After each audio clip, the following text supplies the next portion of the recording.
मित्रांनो, आजचा जो काही व्हिडिओ आहे तो आहे AMVI पूर्वपरीक्षा जी काही म्हणजे अर्थात तुम्ही RTO म्हणता त्या संदर्भात आहे। त्या परीक्षेमध्ये जे काही करंट अफेअर्सशी निगडीत प्रश्न आलेले आहेत, जे काही 7-8 प्रश्न आहेत, त्याचं सविस्तर असले विश्लेषण ॲनालिसिस जे आहे ते आपण या व्हिडिओमध्ये करणार आहोत। प्रश्न कशा संदर्भात होता, कशा प्रकारे होता याची सविस्तर पाहणी आपण किंवा सविस्तर ॲनालिसिस आपण या व्हिडिओमध्ये करणार आहोत आणि विथ प्रूफ आपले नोट्समधून म्हणा किंवा शक्यतो वर्तमानपत्रातून कसे आलेले ते पण आपण या व्हिडिओमध्ये पाहणार आहोत। आणि त्यामध्ये विशेष म्हणजे तुम्हाला किती कालावधी बिफोर किती मंथ अगोदरची बातम्या तुम्हाला या परीक्षेमध्ये आलेल्या आहेत याचा अंदाज देखील तुम्हाला येऊ शकेल। आणि हे जे व्हिडिओ असेल आगामी राज्यसेवा पूर्व आणि मुख्य तसेच PSI पूर्व परीक्षा STI पूर्व परीक्षा जे काही होणार आहेत त्यासाठी उपयुक्त आहे, विशेष सरळ सेवेसाठी देखील उपयुक्त असणारच आहे। तर मग बघा, जो काही पहिला प्रश्न होता म्हणजे आलेला प्रश्न क्रमांक 7 होता क्वेश्चन सेट A मध्ये, जगातील पहिले 100% सौर ऊर्जेवर चालणारे विमानतळ, आणि हे वन लाईनर स्वरूपात होता आणि एकदम सोपा प्रश्न होता। पुढे 21व्या क्रमांकाचा जो काही प्रश्न होता 126वी घटना दुरुस्ती GSCST आणि अँग्लो इंडियन संदर्भात होती। प्रश्न अवघड नव्हता पण तरी देखील मी त्याला मध्यम असं समजलेलं आहे। पुढे चीफ ऑफ डिफेन्स स्टाफ, प्रश्न सोपाच होता, अवघड नव्हता। कोणाला वाटत असेल तर अवघड, आता सोपं अवघड आणि खूपच अवघड हे जसं न्यूटननं सापेक्षता सिद्धांत मांडले त्याप्रमाणे असणार आहे। ज्याच्या त्याच्यावर डिपेंड असेल प्रश्न, कोणाला कोणता सोपा वाटला कोणाला कठीण वाटला, हा व्ह्यूज हा माझा स्वतःचा आहे। पुढे 23वा प्रश्न क्रमांक जो होता लडाख, आणि हे खूपच अवघड होता, जिथं आपल्या सर्वांचा विचार संपतं, सर्व लेखक असो किंवा आपण असो विद्यार्थी असो तिथून आयोग विचार करत अशा प्रकारचा हा प्रश्न होता, म्हणण्यात काय हरकत नाही। पुन्हा नानकान साहेब जे पार्श्वभूमी होती करतारपूर कॉरिडॉर या संदर्भात ते अवघडच होतं। त्यानंतर अभिजित बॅनर्जी यांचे पुस्तक अवघडच होतं कारण आपण ते पुस्तकं वाचलेलं नाही, बरोबर। त्यानंतर अर्जुन पुरस्कार जे होते ते खेळाडूंच्या आणि खेळ या संदर्भात जोडायला अशा प्रकारचं होतं।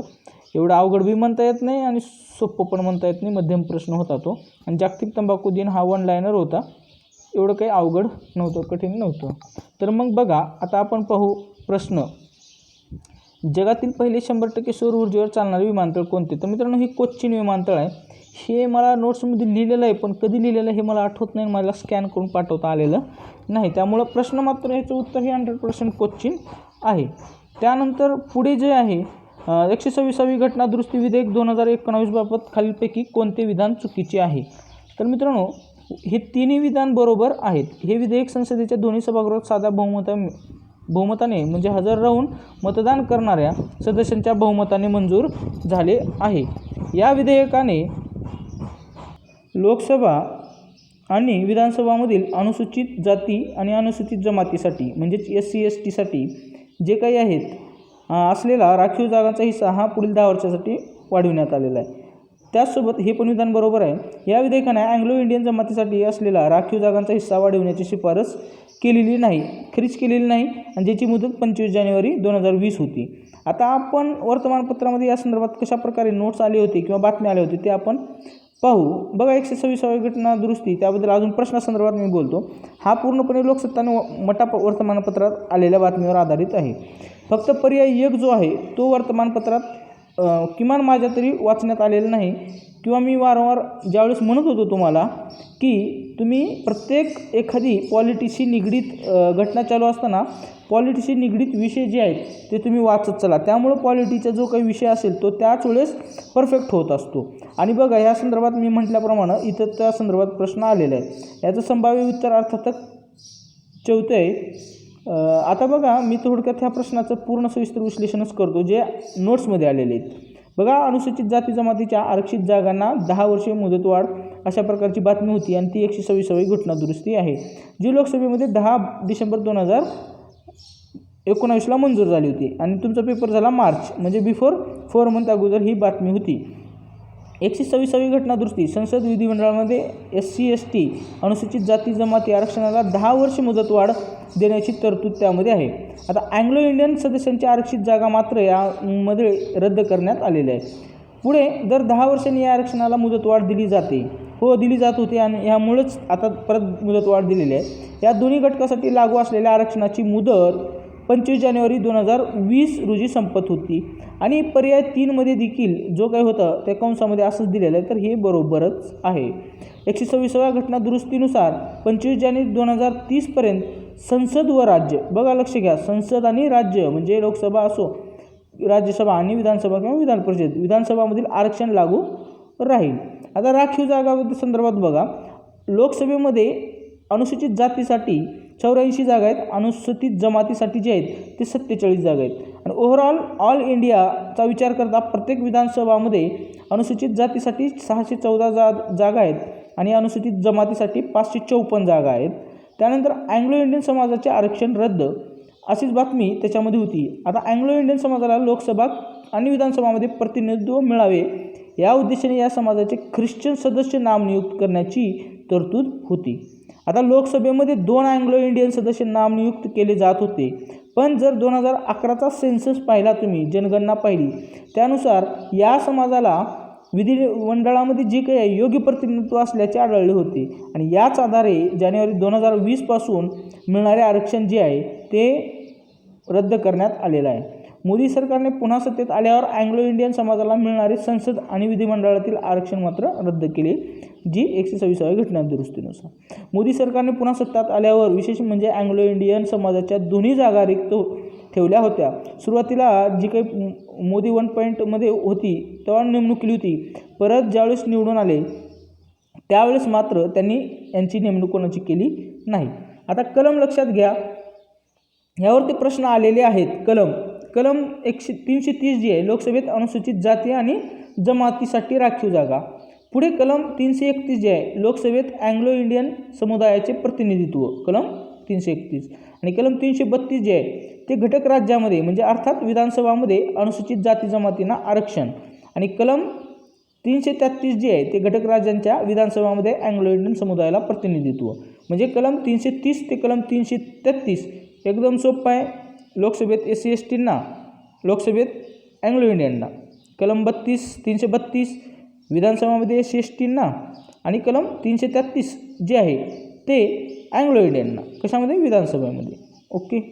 पुढे विरोधकांच्या तारतम्यामुळे विधेयक तरले असं लिहायचं होतं. ही देखील जी बातमी आहे ती राज्याच्या संदर्भात होती. बघा नेमकं काय झालं होतं त्यावेळेस, मी मुद्दाम हा घेतोय तुम्हाला लक्षात राहा म्हणून. घटना दुरुस्तीसाठी सभागृहातील 50% सदस्यांची व उपस्थित सदस्यांपैकी 2/3 सदस्यांची मंजुरी लागते. विधेयक मंजुरीसाठी आले तेव्हा सभागृहाला 50%, सभागृहात जे काही 50% मेंबर पाहिजे होते ते नव्हते. म्हणजे BJPचे देखील, आता ही जी बातमी आहे ती BJPच्या काळातली आहे. विरोधकांनी सभात्याग केला होता. भाजपचेही पुरेसे सदस्य उपस्थित नव्हते. शेवटी काँग्रेसच्या सदस्यांना सभागृहात उपस्थित राहून मतदानात सहभागी होण्याचे आवाहन करावे लागले आणि विरोधकांनी हे आव्हान म्हणजे आरक्षण वाढवण्यासाठी ते एंट्री केली आणि मग हे आरक्षण मंजूर झालं. साहजिकच आहे. लोकसभा विधानसभामध्ये SC STसाठी म्हणजे ही बातमी आली होती. ओके, तुम्हाला ते सांगितलेलं आहे. पुढे लोकज्ञान. खरंच स्वतःमध्ये लोकज्ञान तुम्ही वाचत जा, संग्रहित ठेवत जा. मी तर ते नोट्समध्ये पाठवतोच, काहीच अडचण नाही. बघा लोकज्ञान अँग्लो इंडियन संदर्भात अशी बातमी होती. आता अँग्लो इंडियन समाजाला देण्यात आलेले राजकीय आरक्षण रद्द 126वी घटना दुरुस्ती. अँग्लो इंडियन समाजाला राजकीय आरक्षण कुठे लागू आहे? मित्रांनो, लोकसभेत 2 प्रतिनिधी नामनियुक्त करण्याची तरतूद आहे. पहिल्या लोकसभेपासून या समाजाला प्रतिनिधित्व दिलेलं आहेच. गेल्या मे महिन्यात 2019 झालेल्या लोकसभा निवडणुकीनंतर मात्र मोदी गव्हर्नमेंटने अँग्लो इंडियन समाजाचे 2 प्रतिनिधित्व नामनियुक्त केले नव्हते. याआधीच्या लोकसभेत मात्र भाजपने 2 सदस्य नियुक्त केले होते. याशिवाय 14 राज्यांच्या विधानसभांमध्ये या समाजाला 1 सदस्य नामनियुक्त करण्याची तरतूद आहे. मग हे 14 राज्य कोणते? महाराष्ट्र, आंध्र प्रदेश, बिहार, छत्तीसगड, गुजरात, झारखंड, कर्नाटक, केरळ, मध्य प्रदेश, तामिळनाडू, तेलंगणा, उत्तर प्रदेश, उत्तराखंड, पश्चिम बंगाल. आता अँग्लो इंडियन समाजाला आरक्षण कधीपासून लागू आणि राज्यघटनेतील कलम कितवी? मित्रांनो, कलम 330 ते कलम 333 मी तुम्हाला लक्षात ठेवायला लावलेलंच आहे. तर बघा, कलम 331 या कलमानुसार अँग्लो इंडियन समाजाला योग्य प्रतिनिधित्व मिळाले नसल्याचे राष्ट्रपतींचे मत झाल्यास लोकसभेत या समाजाला 2 जे आहेत नामनियुक्त सदस्य म्हणून नेमण्याची तरतूद आहे.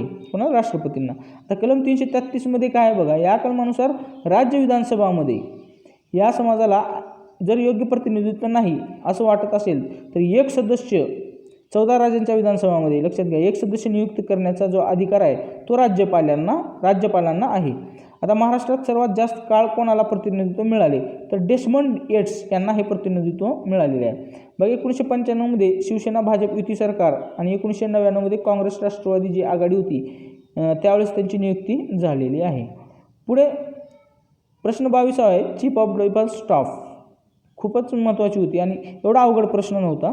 CDSचे वर्णन सेवेतील प्रमुखामध्ये समानातील प्रमुख असं केलेलं आहे. म्हणजे CDS is described as the first among equals among service chiefs. लष्कर प्रमुख, त्यानंतर नौदल प्रमुख, त्यानंतर हवाई दल प्रमुख या तिघांच्या समकक्ष आहे, परंतु त्याच्यात त्याने पहिला असं हे एकदम विधान बरोबर आहे. CDS हे सेना व्यवहार विभागाचे डिपार्टमेंट ऑफ मिलिटरी अफेअर्सचे प्रमुख असतील. या संदर्भात सेपरेट बातमी आली होती लोकसत्ताला आणि हे विधान बरोबर आहे. CDS हे पद माहिती अधिकारी कायद्याखाली येणार नाही. तर मित्रांनो हे येणार. बघा राष्ट्रीय सुरक्षा सल्लागार अजित डोल यांनी शिफारस केली होती की CDS हे RTI अंतर्गत येईल. बरोबर, म्हणजे हे विधान चुकीचे आहे आणि आपलं उत्तर क्रमांक 3. CDS यांचे वेतन आणि भत्ते हे सेवेतील प्रमुखांच्या इतके असेल. जरी ते समानातील प्रमुख असले तरी त्यांचे पगार आणि हे ते काय जे असेल इतर 3 जे प्रमुख आहेत लष्कर प्रमुख, हवाई दल प्रमुख, नौदल प्रमुख यांच्या समक्ष असणार आहे. आता बघा वर्तमानपत्रामध्ये बातमी कशी आली होती त्यापूर्वी काही थोडं मी सांगतो. 1, 2 आणि 4 हे जशास तसे वर्तमानपत्र आलेले आहेत. आता टर्निंग पॉईंट्स नोट्समध्ये पाठवत आहे. बरोबर, पुराव्यासाठी पाठवत आहे. हे म्हणजे नोट्स मी शेअर करणार आहे त्यामुळे लिहिलेलं आहे. CDS संदर्भात खूप बातम्या आल्यानंतर मी त्या सर्व नोट्स पाठवले आहेत. संभाव्य उत्तर क्रमांक 3 याबद्दल सांगायचे असेल तर ते कुठल्याही वर्तमानपत्रात आलेले नाही. पण मग आयोगानं हा जो पर्याय आहे 3 का टाकलं बघा. आता इतर 3 विधान सोपे होते. एखादी गुगली म्हणून हा प्रश्न टाकलेला त्यांनी आहे. बघा अजित डोल, मी सांगितलं की अजित डोल यांच्या अध्यक्षतेखाली ही जी समिती होती त्यांनी शिफारस केली होती की CDSला RTI कायद्याच्या कक्षेत आणावं आणि ती शिफारस मान्य केली होती. म्हणजे ज्यावेळेस अजित डोलची शिफारशी सरकारला सादर झाल्या त्यावेळेस त्या शिफारशी आपण वाचायला पाहिजे होत्या. ठीक आहे, पुढे बघू. तिन्ही सेना दलांचे संयुक्त प्रमुख CDS लष्कर, नौदल, हवाई दलामध्ये कारवायामध्ये सुसूत्रता यावी यासाठी ही घोषणा. प्रथम कल्पना कोणी मांडली होती? ज्यावेळेस कारगिल युद्ध झालं होतं त्यावेळेस समिती स्थापन केली होती. त्यावेळेस मात्र ही CDSची कल्पना होती आणि त्यावेळेस अटल बिहारी वाजपेयी हे पंतप्रधान होते. आता CDS संदर्भात लोकज्ञान देखील आली होती म्हणजे लोकसत्तामध्ये. संरक्षण दल प्रमुखाच्या नियुक्तीचा प्रस्ताव जो आहे तो कारगिल युद्धापासूनच होता, मी सांगितलेला आहे. लष्कर, नौदल आणि वायुदल हे सैन्य दलाचे 3 विभाग प्रमुखाच्या नेतृत्वाखाली काम करतील. पुढे काम काय असणार आहे CDSचं? पंतप्रधान किंवा सरकारला संरक्षण दलाच्या संदर्भात मार्गदर्शन आणि सल्ला देण्याचं काम असणार आहे. हे पद नक्की काय आहे? राष्ट्रपती हे संरक्षण दलाचे सुप्रीम कमांडर असतात, तर लष्कर, नौदल आणि वायुदलाचे स्वतंत्र प्रमुख असतात. तर संरक्षण दलाचा संयुक्त प्रमुख हा 3 दलांच्या संयुक्त प्रमुख म्हणून जबाबदार पार पाडेल. म्हणजे ह्या तिघांचं काय हेड असतील ते 3 दलांशी संबंधित सरकारला सल्ला किंवा माहिती या अधिकारातून दिली जाईल. पुढे या पदाची आवश्यकता का भासते? 3 दलामध्ये एकवाक्यता यावी यासाठी. त्यांच्यामध्ये अनेकदा मतभेद होतात, तर तिघांचं मतभेद दूर करण्यासाठी ही CDS पद निर्माण केलेलं आहे. देशाच्या सुरक्षेच्या संदर्भात सरकारला सल्ला देण्याकरता एकच सक्षम यंत्रणा असावी असा विचार यामागे आहे. संरक्षण दलाकरता उपकरणांची खरेदी, त्यानंतर प्रशिक्षण, लष्करी कारवाया यामध्ये समन्वय साधण्याकरता जे आहे या पदाची नियुक्ती करण्यात आलेली आहे. त्यानंतर अन्य कोणत्या देशामध्ये संरक्षण दलाच्या प्रमुख पद अस्तित्वात आहेत? तर मित्रांनो ब्रिटनमध्ये आहे, फ्रान्समध्ये आहे, कॅनडा, श्रीलंका येथे पण आहेत. त्यासोबतच USA chief of staff army म्हणजे संरक्षण दलाचा सर्वात वरिष्ठ अधिकारी असतो आणि राष्ट्राध्यक्षांसाठी जो आहे तो लष्कर सल्लागार म्हणून अमेरिकेमध्ये chief of staff of army हे काम करत असतं. त्या संदर्भात चीफ ऑफ डिफेन्स जे आहे ते भारतामध्ये केलेलं आहे. आता चायनाचा विचार करता चीफ ऑफ जॉईंट स्टाफ असे 5 दलांच्या प्रमुखांचे पद आहे. CDS पदाची निर्मिती आवश्यकता कधी व्यक्त करण्यात आली होती? तर 1999चं कारगिल युद्ध झालं त्यानंतर तत्कालीन अटल बिहारी वाजपेयी सरकारने पुढाकार घेतला होता. त्यानंतर मात्र सरकार त्यांचं कोसळलं. पण त्यावेळेस राजकीय मत एक झालेलं नाही, म्हणजे राजकीय कधी पण कोणत्या गोष्टीला मतभेद होतच असतात. लष्कर, नौदल आणि वायुदलातील वरिष्ठ अधिकाऱ्याकडून देखील अंतर्गत विरोध होत होता, कारण ह्या सर्वांसाठी एक बॉस म्हणजे त्यांना वाटत होतं आम्ही एकतर प्रमुख आहोत आणि आमचा देखील प्रमुख, त्यांना ते थोडासा इगो हर्ट होत असेल म्हणून ते अंतर्गत विरोध झाला असेल. कारण जर CDS झाला आम्हाला त्याचे ऐकावे लागेल असा त्याचा अंदाज मी सांगितलंच. यावर उपाय म्हणून समिती स्थापन करण्यात आली. तिन्ही दलांच्या प्रमुखापैकी जो ज्येष्ठ असेल, बघा नियम लक्षात राहू द्या, जो ज्येष्ठ असेल त्याकडे या समितीचे अध्यक्षपद असणार. सध्या अध्यक्ष जे आहेत BS Dhanoa air chief marshal 30 सप्टेंबरला निवृत्त होणार आहेत. त्यानंतर सर्वात ज्येष्ठ लष्कर प्रमुख जे आहेत ते बिपिन रावत रिटायर होतील डिसेंबर अखेर, आणि बिपिन रावत यांचीच CDS पदी नियुक्ती केलेली आहे. आता ही बातमी केव्हाची होती बघा, 16 ऑगस्ट, म्हणजे जवळपास 8-9 महिन्याखालची बातमी आहे. पुढे बघा तारखेनुसार बातम्यात काही काळजी करू नका. 1 डिसेंबरला चीफ ऑफ डिफेन्स स्टाफ नियुक्ती झाली. पहिली चीफ ऑफ डिफेन्स स्टाफ नियुक्ती झाल्यानंतर सर्व डिटेल्स लोकसत्तामध्ये आलेलं होतं. पहिले चीफ ऑफ डिफेन्स स्टाफ कोण? बिपिन रावत. त्यांना पगार किती मिळणार आहे बघा, पर्याय क्रमांक आपल्या पर्यायामध्ये जे आहे ते इथं मेन्शन केलेलं आहे. तिन्ही सैन्य दले प्रमुखा इतकंच वेतन, भत्ते आणि सुविधा मिळतील. प्रमुख नव्याने बनवण्यात आलेल्या लष्करी विभागाचे प्रमुख असतील. कायमस्वरूपी अध्यक्ष चीफ ऑफ स्टाफ कमिटीचे असतील. ते समन्वय साधणे हे महत्त्वाचे सर्वाधिक काम त्यांचं असणार आहे तिन्ही दलामध्ये. CDS पदाच्या निर्मितीचा सल्ला कारगिल युद्धानंतर आढावा घेण्यासाठी स्थापन करण्यात आलेल्या आढावा समितीने सर्वप्रथम दिला. मुख्य सल्लागार असणाऱ्या तिन्ही सैन्य दलांशी संबंधित असणाऱ्या वेगवेगळ्या विषयामध्ये CDS संरक्षण मंत्र्याचं मुख्य सल्लागार असेल. तिन्ही सैन्य दलांचे प्रमुख सल्लागार महत्त्वाच्या विषयावर जे असेल ते संरक्षण मंत्र्यांना सल्ला देखील देऊ शकतात. त्यानंतर लष्करी विभागाचे प्रमुख जबाबदारी त्यांच्यावर असेल. संरक्षण साहित्य खरेदी, प्रशिक्षण आणि कर्मचारी वर्गाची निवड हे यामध्ये इन्व्हॉल्व आहे, आणि ह्या संदर्भात पर्याय आहे आपल्याला, आणि ते पर्याय बरोबर आहे. वयोमर्यादा काय? तर वयाच्या 65 वर्षापर्यंत ते पदावर असणार आहेत. पदाचा दर्जा जो आहे तो कॅग मुख्य निवडणूक आयुक्त आणि CVC सेंट्रल व्हिजिलन्स कमिशन आयुक्त जे असतात या आयुक्ताशी समकक्ष ह्या पदाचा दर्जा असणार आहे. पुढे बघा आणखीन एक पर्याय जो होता, संरक्षण मंत्रालयात नवीन लष्करी कामकाज विभाग अशी बातमी आली होती, आणि त्याच्या प्रमुखपदी CDS म्हणजे संरक्षण प्रमुख यांची म्हणजेच बिपिन रावत यांची नेमणूक. मग साहजिकच पर्याय जो होता आपला वरचा तो बरोबर होता. नवीन विभाग हा लष्कर, नौदल व हवाई दल यांच्यात समन्वय साधणार असून त्याखाली भांडवली अधिग्रहणाचा मुद्दा समाविष्ट नाही, हे लक्षात असू द्या. हे विभाग कोणते काम करणार आहे? संरक्षण मंत्रालयातील जे काही लष्करी कामकाज विभाग त्यामध्ये लष्करी विभागांची फेररचना, लष्करांच्या मोहिमात समन्वय, त्यांचा साधनांचा योग्य वापर, तिन्ही सैन्य दलातील खरेदी, प्रशिक्षण व कर्मचारी निवड यांच्या गरजानुसार समन्वित नियोजन करण्याचे काम. राष्ट्रपतींना या बदलांना मंजुरी देखील दिली. पुढची आहे समित्या जे आहेत सगळ्यात महत्त्वाच्या ज्या 4 समित्या होत्या ते बघा. 1999ची जी काही के सुब्रमण्यम समिती अटल बिहारी वाजपेयी यांनी स्थापन केली होती, या समितीनं सर्वप्रथम CDS पदाची जी काय ती निकष जे आहे किंवा आवश्यकता जी आहे ती सांगितली होती. त्यानंतर 2012ला नरेशचंद्र समिती स्थापन करण्यात आली होती.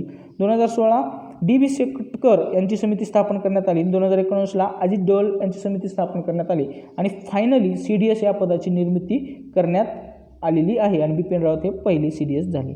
पुढे लडाखबाबत योग्य विधाने शोधा. लडाखमध्ये लेह आणि कारगिल असे 2 जिल्हे आहेत, तर हे बरोबर आहे, आणि ह्या संदर्भात वर्तमानपत्रामध्ये आलेलं होतं. आता लामांचे मुखवटा नृत्य या भागात प्रसिद्ध आहे, तर बरोबर आहे. लामायुरू मॉनेस्ट्री धर्मशाळा येथील चंद्रासारख्या पृष्ठभूमीसाठी प्रसिद्ध आहे, तर हे बरोबर आहे. लामारूपी स्थापना दलाई लामा यांनी केली आहे, तर हे विधान चूक आहे. नरोप्पा यांनी ही जी आहे ती स्थापना केलेली आहे. आता हे तिन्ही जे काही पर्याय आहेत कुठंच आलेलं नाही, आणि सगळ्यात अवघड प्रश्न होता, कोणी काही जरी म्हटलं तरी. हा माझं वैयक्तिक मत आहे. पुढे बघा मग विधान कोणतं बरोबर आहे? जर ड चुकीचं आहे बरोबर, आणि जर गेस केला दलाई लामाचा लडाख एवढं काही कधी वाचण्यात येत नव्हतं, ठीक आहे. मग पर्याय बघा, पहिले 2 तर असेच गेले, त्यानंतर तर बरोबर होतं. फक्त पर्याय क्रमांक 2 मध्ये आहे. ब पण बरोबर आहे, क पण बरोबर, त्यामुळं आपलं संभाव्य उत्तर जे आहे ते 2 क्रमांक. आता लडाखबाबत बघा, लडाखचे खासदार नाम घ्याल यांचं भाषण खूप गाजलं होतं, तुम्ही पण ऐकून घ्या, असेल आहे यूट्यूबवरती. लडाखचे 2 हे झाल्यानंतर विभाग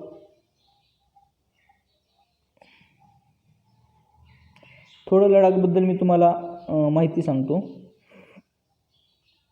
लडाखचे पोलीस महासंचालक पहिले कोण होते तर सतीश खंडारे हे दामणगाव रेल्वे अमरावती येथील हे सुपुत्र आहेत. म्हणजे महाराष्ट्राचे जे आहेत ते लडाखचे पोलीस पहिले महासंचालक झाले. श्रीनगर परिसरात वेगवेगळ्या जिल्ह्यांना SP म्हणून त्यांनी जबाबदारी सांभाळलेली आहे. महाराष्ट्रात 7 वर्षे काम केले SP म्हणून. 2005 मध्ये हिंगोली येथे आणि 2007 पुणे पोलीस उपमहानिरीक्षक काम केलेलं आहे. रिझर्व्ह पोलीस फोर्स नागपूर येथे देखील अतिरिक्त पोलीस महानिरीक्षक म्हणून काम त्यांनी केलेलं आहे. त्यानंतर नव्या केंद्रशासित प्रदेशासह भारताचा नकाशा जारी, ही बातमी आलेली होती. बघा इथं सरळ स्टेटमेंट दिलेलं आहे. लडाखच्या केंद्रशासित प्रदेशात कारगिल व लेह या 2 जिल्ह्यांचा समावेश आहे. या व्यतिरिक्त जे काही इतर 3 पर्याय होते ते वर्तमानपत्रामध्ये तर मी कधी वाचलेलं नाही. 1947 साली जम्मू काश्मीर राज्यात 14 जिल्ह्यांचा समावेश होता. हे 14 जिल्हे आहेत कथुआ, जम्मू, उधमपूर, रियासी, अनंतनाग, बारामुल्ला, पूंछ, मीरपूर, मुझफ्फराबाद, लेह व लडाख, बरोबर, गिलगिट गजारत आणि चिल्लास आणि आदिवासी क्षेत्र. आता त्यानंतर बघा ज्यावेळेस 2019 नंतर आता सालापर्यंत यापूर्वीचे जे काही जम्मू काश्मीर शासन आहे त्यांनी 14 क्षेत्रांचे 28 जिल्ह्यामध्ये पुनर्गठन केले. त्यामध्ये कुपवाडा, बंदीपूर, कुपवाडा तुम्हाला प्रसिद्ध, आता सध्या तेच चालू आहे. इथं मोठ्या प्रमाणात दंगली होत असतात, दहशतवादी कारवाया होत असतात. गंदेरबाल, श्रीनगर, बडगाम, पुलवामाला हे देखील हा जिल्हा आहे झालेला, तो इथे झालेला आहे. शोपिया, कुलगाम, राजौरी, रामबन, डोडा, किरबत, सांबा आणि कारगिल, बरोबर. कारगिल जो जिल्हा आहे तो नंतर निर्माण केलेला आहे. कधी 2019 जी काही जम्मू काश्मीर पुनर्रचना झाली, 14 क्षेत्रांच्या 28 जिल्ह्यामध्ये पुनर्गठन केलं त्यावेळेस. यापैकी कारगिल हा लेह व लडाख जिल्ह्यांच्या क्षेत्रातून तयार करण्यात आलेला आहे. त्यानंतर नानकाना साहिब बाबत बघा. आता हा प्रश्न आला कर्तारपूर कॉरिडॉर या संदर्भात आलेला आहे. वारंवार हे बातमी येतच असते, बरोबर. त्याचे पूर्वीचे नाव तलवंडी आहे, हे बरोबर आहे. राय बुलर भट्टी यांनी या शहराचे नामकरण नानकाना साहिब केलेले आहे, हे बरोबर आहे. ब्रिटिश काळात गुरुद्वारात झालेल्या हिंसक हल्ल्यातून गुरुद्वारा सुधारणा चळवळीचा मैलाचा दगड मानले जाते. हे कुठंच वाचण्यात आलेलं नाही, पण विधानाचा पर्यायातून विचार केला तर बरोबर आहे. महाराजा रणजित सिंह यांनी तेथील जन्मस्थान समाधी देवस्थानचे बांधकाम केलेलं नाही तर नूतनीकरण केलेलं आहे, म्हणजे रिनोव्हेशन केलेलं आहे. आता जर विधान चुकीचं आहे तर कुठं आहेत, ऑटोमॅटिक सर्व ते विधान जे असतील पर्याय असतील चुकीचे असतील. पर्याय क्रमांक 1 हे चुकीचं असणार आहे कारण आहे. त्यानंतर पर्याय क्रमांक 3 पण चुकीचा आहे आणि पर्याय क्रमांक 4 या 3 पर्यायामध्ये जर तुमचं पर्याय असेल साहजिकच राहिलेला जे असेल ते तुमचं उत्तर. आणि हा प्रश्न मित्रांनो विकिपीडियामध्ये जशाला तसा आहे, त्यात काही शंका नाही. बघा मी सर्व विकिपीडिया स्क्रीनशॉट देखील दिले. The township was founded by Rai Bhoi, okay, बरोबर, Muslim and this was known as Rai Bhoi di Talwandi. बघा हे नाव तलवंडी म्हणून ओळखलं जात होतं.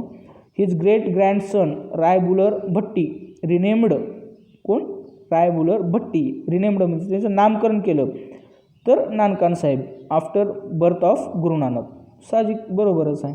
आणि originally constructed in around 1600 CE म्हणजे बिफोर CE इसवी सन पूर्व अँड वॉज रिनोव्हेटेड 1819-20ला, 1600 बांधलं होतं आणि 1819-20ला रिनोव्हेट केलं. कुणी, राजा रणजित सिंग यांनी.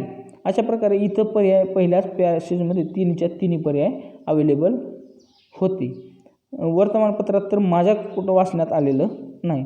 पुढे पुस्तकासंदर्भात ही बातमी, डॉक्टर अभिजित बॅनर्जी यांनी लिहिलेली पुस्तके शोधा. बघा मेकिंग एड वर्क, त्यानंतर what the economy needs now, development as freedom, poor economics, the idea of justice, अशा प्रकारे 5 पुस्तकं दिलेली आहेत. बघा पुअर ऑफ इकॉनॉमिक्स त्यांनी मात्र लिहिलेले आहे. मेकिंग एड वर्क अभिजित बॅनर्जीने लिहिलेलं आहे. पुअर इकॉनॉमिक्स अभिजित बॅनर्जीचं आहे. त्यानंतर good economics for hard times हे देखील जे आहे ते अभिजित बॅनर्जी यांनी लिहिलेलं आहे, इस्थर डफलो त्यांच्या पत्नी यांच्यासोबत.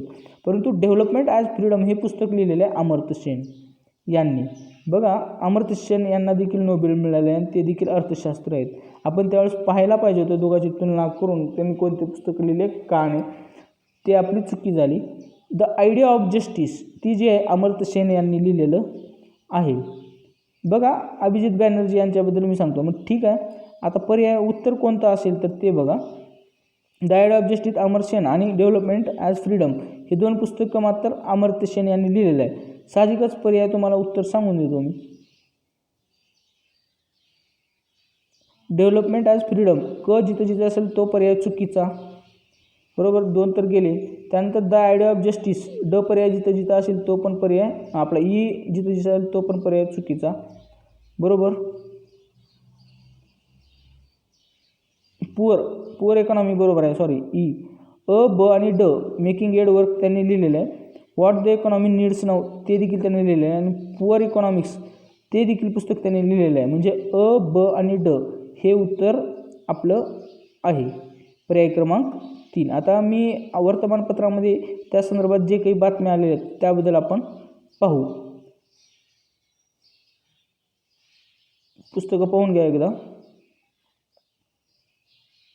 अभिजित बॅनर्जी यांना अर्थशास्त्राचे नोबेल.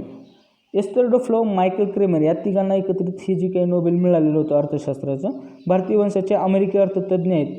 त्यानंतर बॅनर्जी यांच्या पत्नी कोण आहेत? एस्थर डुफ्लो, फ्रेंच वंशाच्या अमेरिकी नागरिक आहेत.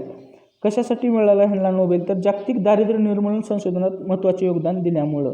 नोबेल निवड समितीने कोणत्या शब्दात गौरव केला? बॅनर्जी, डुफ्लो, क्रेमर यांच्या संशोधनामुळे जागतिक दारिद्र्याशी सामना करण्याच्या क्षमतेत भरपूर सुधारणा झाली. प्रयोगावर आधारित त्यांच्या नव्या दृष्टिकोनामुळे केवळ 2 दशकात विकासात्मक अर्थशास्त्राचे स्वरूप बदलले आणि आता या क्षेत्रात मोठ्या प्रमाणावर संशोधन सुरू आहे. बघा, त्यांनी ग्राउंड लेवलला जाऊन संशोधन केलेलं आहे. आता ह्या तिघाबद्दल मी थोडक्यात सांगतो. अभिजित बॅनर्जी भारतीय वंशाचे दुसरे बंगाली नोबेल अर्थशास्त्र जे आहे त्यांना मिळालेलं आहे. या अगोदर 1998ला अमर्त्य सेन हे पहिले अर्थशास्त्राचे नोबेल विजेते आहेत, Bengali. Okay. Esther Duflo, American French वंशाच्या अर्थशास्त्र नोबेल मिळालेल्या दुसऱ्या महिला. Most important. Massachusetts institute of technology या संस्थेत त्यांनी संशोधन केलेलं आहे. मायकल क्रेमर या हार्वर्ड विद्यापीठात कार्यरत विकास अर्थशास्त्र असून सध्या विकासात्मक समाज या विषयाचे प्राध्यापक आहेत ते. पुढे नोबेलचे जे काही पैसा आहे तो $9,18,000 तिघांना समान वाटप होणार आहे. तर अभिजित बॅनर्जी यांच्याबद्दल बघा. वय 58 आहे. शिक्षण कोलकाता विद्यापीठ, जवाहरलाल नेहरू विद्यापीठ येथे. हार्वर्ड विद्यापीठात 1988 मध्ये PhD केली. सध्या अर्थशास्त्राचे प्राध्यापक म्हणून MIT म्हणजे मॅसेच्युसेट्स इन्स्टिट्यूट ऑफ टेक्नॉलॉजी येथे काम करत आहेत. 2003 मध्ये बॅनर्जी यांनी डुफ्लो आणि सेंदिल मुल्लानाथन यांच्यासह Abdul Latif Jameel poverty action lab स्थापन केली, बरोबर. त्यानंतर बॅनर्जी हे त्या जे काही ॲक्शन लॅब आहे त्याचे संचालक होते. संयुक्त राष्ट्र सरचिटणीसांच्या उच्चस्तरीय समितीत त्यांचा समावेश होता. त्यात त्यांनी 2015 नंतरचा विकास कार्यक्रम आखण्यात मदत केली होती. आता एस्थर डुफ्लोबद्दल बघा. वय वर्ष 54 आणि date of birth 1972. Massachusetts institute of टेक्नॉलॉजीमध्ये अर्थशास्त्राचे प्राध्यापक आहेत. अब्दुल लतीफ जमील दारिद्र्य निर्मूलन प्रयोगशाळेच्या त्या सहसंचालक, कारण त्या अभिजित बॅनर्जी यांच्या पत्नी आहेत. संशोधनपर ग्रंथ बॅनर्जी यांच्यासह लिहिला. Poor economics, a radical rethinking of the way to fight global poverty, दोघांनी मिळून हा पुस्तक लिहिलेलं आहे. डुफ्लो यांनी बघा आरोग्य, शिक्षण, आर्थिक समावेशकता, पर्यावरण प्रशासन या क्षेत्रातही मोठं काम केलेलं आहे. पॅरिसमधील संस्थेत त्यांचे शिक्षण झाले. नंतर 1999ला जे आहे त्यांनी MITतून PhD मिळवली. त्यांना मिळालेले पुरस्कार बघा. 2015 मध्ये प्रिन्सेस ऑफ अस्तुरिया पुरस्कार, ASK समाज विज्ञान पुरस्कार, इन्फोसिस पुरस्कार 2014, डेव्हिड केअरसॉ पुरस्कार 2011, जॉन बेट्स क्लार्क 2010ला, मॅकआर्थर विद्यावृत्ती पुरस्कार 2009ला. अमेरिकन इकॉनॉमिक रिव्ह्यूमध्ये च्या संपादक असून नॅशनल अकॅडमिक ऑफ सायन्सच्या सदस्य व ब्रिटिश अकॅडमीच्या फेलो आहेत. अमर्त्य सेन यांच्यानंतर दुसऱ्यांदा अर्थशास्त्राचे नोबेल. बघा परत तीच बातमी आली होती. म्हणजे अमर्त्य सेन यांच्याकडे फोकस होता पण आपण पाहिलं नाही.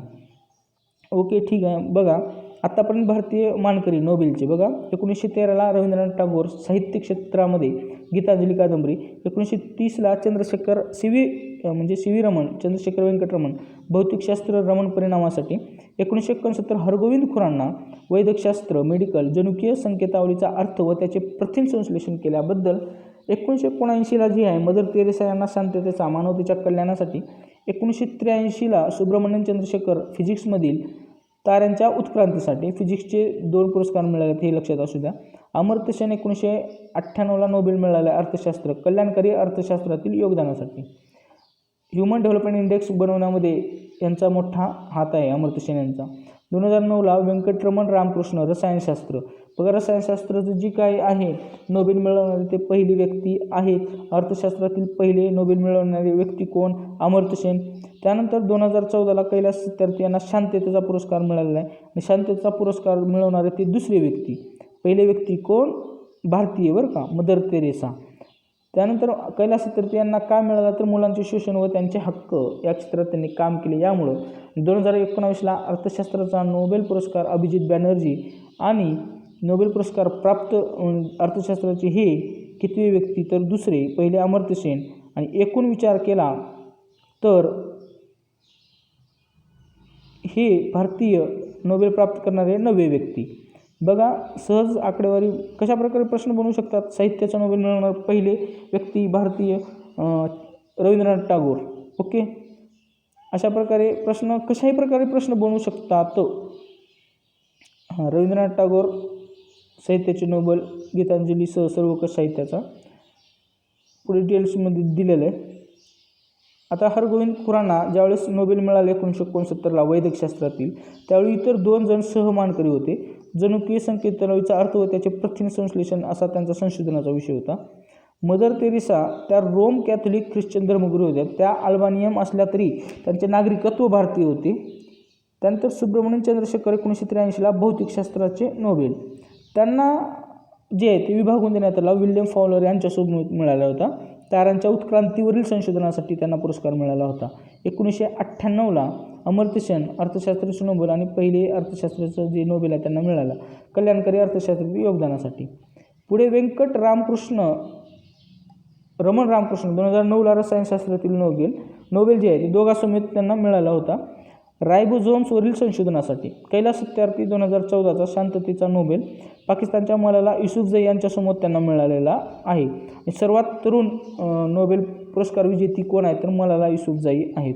मुलांचे शोषण व त्यांचे हक्क या क्षेत्रात त्यांनी काम केलेलं आहे. बघा मित्रांनो, एवढं डिटेल्स जे आहे वर्तमानपत्रामध्येच माहिती मिळत असते. कलेक्शन आता ही काही गोष्टी तुम्हाला रिपीट माझ्याकडून सांगण्यात आल्या, कारण ते ना स्कॅटर्ड स्वरूपामध्ये वर्तमानपत्रामध्ये होते. मला 2 दिवस तर हे शोधायलाच लागले, एवढे नोट्स माझ्याकडे होते. एक्झाम ओरिएंटेड घेणं आणि ते शोधणं तारखेनुसार त्याचं मॅनेजमेंट करण्यामध्येच मला वेळ गेला. तर हे 15 ऑक्टोबरला बातमी होती एवढी डिटेलमध्ये. या बाहेरचा प्रश्न कसं काय येईल असा मोठा प्रश्न. ठीक आहे, दारिद्र्याच्या वास्तवाला भिडणारा अर्थतज्ज्ञ अभिजित बॅनर्जी. जन्म 1961 मुंबई. जागतिक दारिद्र्य निर्मूलनासाठी प्रयोगात्मक दृष्टिकोन या विषयावर त्यांना नोबेल मिळालेला आहे. PhD हार्वर्ड विद्यापीठातून शिक्षण, कोलकाता विद्यापीठ, दिल्ली जवाहरलाल नेहरू विद्यापीठातून देखील शिक्षण झालेलं आहे. 2003 अब्दुल लतीफ जमील दारिद्र्य निर्मूलन कृती प्रयोगशाळा त्यांनी सुरू केली. यामध्ये त्यांच्या पत्नी डफ्लो फ्रेंच अमेरिकी हे देखील होते. दोघे पती पत्नी MITमध्ये प्राध्यापक आहेत. बॅनर्जी माजी अध्यक्ष bureau for the research in economic analysis of development याचे संशोधन सहाय्यक आहेत. NBERचे संशोधन फेलो आहेत. CEPRचे fellow. American academy of arts and सायन्समध्ये इकॉनॉमेट्रिक सोसायटीचे देखील फेलो आहेत ते. पुस्तके पुअर इकॉनॉमिक्ससह त्यांनी 4 पुस्तके लिहिली. त्यांच्या पुस्तकाला गोल्डन सॅस पुरस्कार मिळाला आहे. त्यावेळेस माझ्याकडून एक चुकी झाली. ही पुअर इकॉनॉमिक्ससह इतर त्यांनी 4 पुस्तके असं स्पष्ट उल्लेख केला होता. मग मी त्यावेळेस तुमच्यासाठी जे आहे ते नावं गुगलवरून सर्च करून मी लिहायला पाहिजे होतं. It's my fault. ओके, त्यानंतर 3 पुस्तकांचे संपादन, 2 लघुपटांचे दिग्दर्शन देखील त्यावरती झालेलं. बघा इथं किती स्पष्ट उल्लेख केलेला आहे, परंतु आपण विकिपीडिया सर्च केलेलं नाही. पुरस्कार मिळाला इन्फोसिसचा संयुक्त राष्ट्र सरचिटणीसच्या 2015 नंतरच्या विकास कार्यक्रम निर्धारण समितीत त्यांचा समावेश होता. पुअर इकॉनॉमिक्स या पुस्तकात काय म्हटले आहे मोरोक्कोतील पुरेसे अन्न न मिळणारी व्यक्ती दूरचित्रवाणी संच का विकत घेते? बघा, कोणाकडे घरी संडास बाथरूम नाही परंतु मोबाईल आणि टी व्ही आहे. बरोबर. गरीब भागातील मुलांना शाळेत जाऊनही शिकणे दुरापस का होते?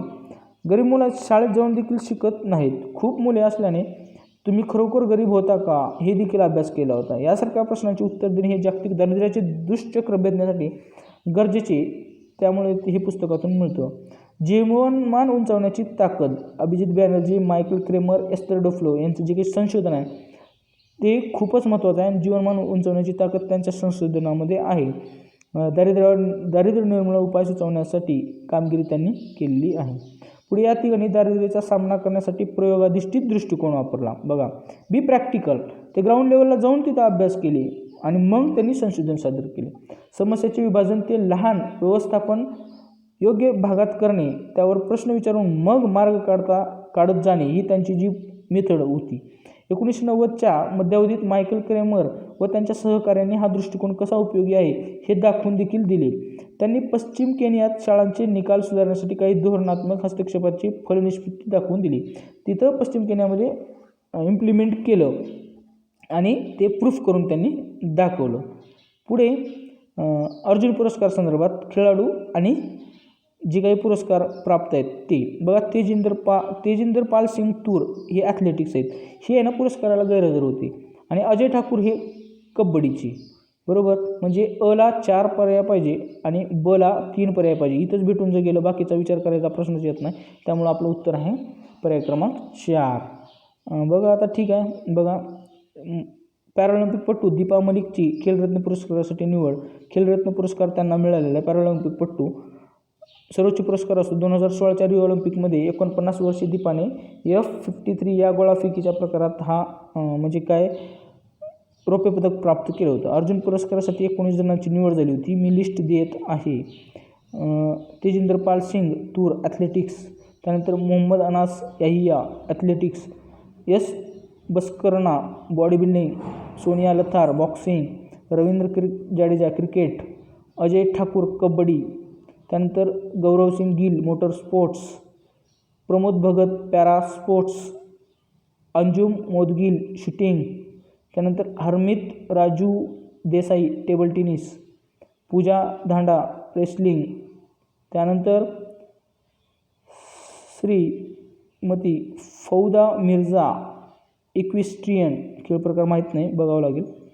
गुरप्रीत सिंग संधू फुटबॉल, त्यानंतर पूनम यादव क्रिकेट, सपना बर्मन ॲथलेटिक्स आणि Sundar Singh Gurjar para sports athletics. Bhamidipati Sai Praneeth BS Praneeth badminton, Simran Singh Shergill polo. अशा प्रकारे खेळ प्रकार होता. त्यानंतर शेवटचा प्रश्न, जागतिक तंबाखू विरोधी दिन कोणता? एकदम सोप्पा, 31 मे. आणि बातमी मी नोट्ससह पाठवलं आहे. कोणत्या तारखेला बातमी होती? ठीक आहे, मी 31 मे लिहिलेलं आहे. जागतिक तंबाखू विरोधी दिन. 13 लाख मृत्युमुखी भारतात झालेले आहेत. बघा, महाराष्ट्रात 74,000 मृत्युमुखी. ग्लोबल अडल्ट टोबॅको सर्वे या संस्थेने Tata institute of social science आणि भारत सरकारच्या आरोग्य आणि कुटुंब कल्याण मंत्रालयासाठी केलेल्या सर्वेक्षणातून ही माहिती आलेली आहे आणि बातमी आलेली होती 31 मेला. 2018ची थीम जे टोबॅको ब्रेक्स हर्ट्स, 2019ची जी थीम होती make every day world no tobacco day. Okay मित्रांनो, अशा प्रकारे माझा प्रयत्न होता विश्लेषण करण्याचा. व्हिडिओ खूप मोठा झाला आहे, परंतु आगामी सर्व परीक्षेसाठी कालांतर जो असेल 1 वर्षापर्यंत हा व्हिडिओ उपयोगी येणार आहे. त्यामुळं नाईलाजास्तव मला एवढं तुम्हाला सांगावं लागलं. सगळ्यात महत्त्वाचा उद्देश काय होता, वर्तमानपत्रातून 80% तर वर्तमानपत्राचे प्रश्न आहे. एक लडाखचा प्रश्न सोडून द्या आणि नानकान साहेब देखील आपण पाहिलं पाहिजे होतं, परंतु लडाख आणि नानकान साहेबचा प्रश्न सोडून द्या, बाकी सगळे प्रश्न हे सोपेच होते, मध्यम होते. मित्रांनो, जर ह्याच्यात काही जरी चूक आढळली तर मला 89 99 56 13 13 वरती तुम्ही व्हॉट्सअप करू शकता आणि मी डेली नोट्स पर्सनली ह्या नंबरवरून पाठवत असतो. तर तुमचं नाव आणि तालुका मला सेंड करा, मी तुमचा नंबर सेव्ह करून देईन आणि रोज नोट्स पाठवत जाईल. ठीक आहे, तुम्ही देखील वर्तमान पेपर वाचा. नाही शक्य झालं, ऑन ड्युटी असाल तर तुम्ही माझे नोट्स वापरा, मी डिटेल्स सगळं काढत असतो. व्हिडिओ आवडला तर नक्की लाईक करा, नवीन असाल तर सबस्क्राईब करायला विसरू नका, जेणेकरून आम्हाला मोटिवेशन मिळत असतं. Thanks for watching this video.